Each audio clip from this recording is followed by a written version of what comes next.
I'm Andrew Talkov, Head of Program Development at the Virginia Historical Society, and welcome to An Artist's Story, Civil War Drawings by Edwin Forbes. Like thousands of young men, 23-year-old John Edwin Forbes went to war in 1862, but he didn't shoulder a rifle or carry a saber. Instead, Forbes joined a group of artists and reporters sent south to produce content for Frank Leslie's illustrated newspaper, and together they nourished a homefront population hungry for information about the war and the men engaged in it.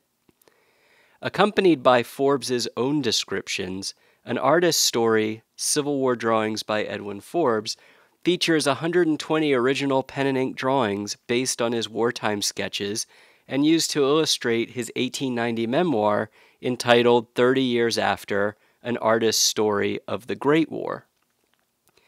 The pieces in this exhibition were selected from a collection of 156 original drawings generously donated to the Virginia Historical Society in December 2008 by the William R. Berkeley family. The Berkeley donation makes the Virginia Historical Society one of the largest repositories of original Forbes artwork in the world. Forbes expected to follow troops into battle, seat himself on a convenient hillside, and sketch at his leisure.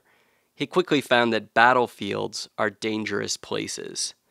Although his images of combat were usually drawn from a safe distance, he did occasionally find himself in the middle of the action, and was present at most of the major battles in the eastern theater of the war. In Prisoners from the Front, he portrays some of the 5,300 Confederate soldiers captured at the Battle of Gettysburg in July 1863.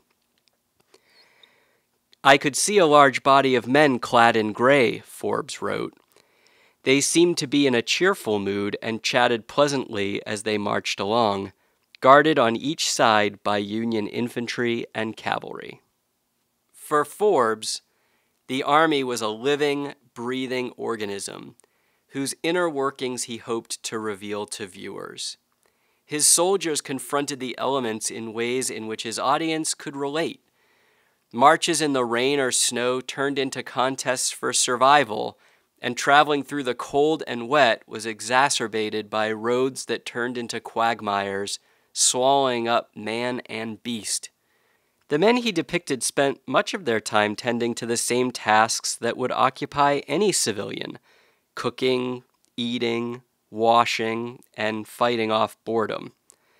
His images demonstrate the odd juxtaposition of activities, circumstances, and emotions that made soldiering in wartime a unique experience.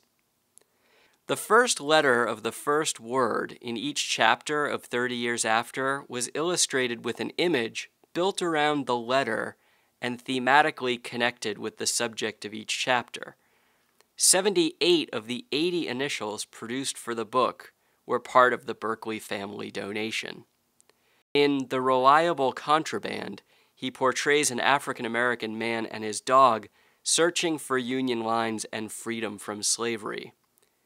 Quote, "The colored fugitives who made their way to our lines were always welcomed. They often came with valuable information." A historian once wrote that, quote, "What battles have in common is human. The behavior of men struggling to reconcile their instinct for self-preservation, their sense of honor, and the achievement of some aim over which men are ready to kill them." 150 years ago, Edwin Forbes certainly had a talent for being able to capture not only these contradictions, but also finding what is human in war.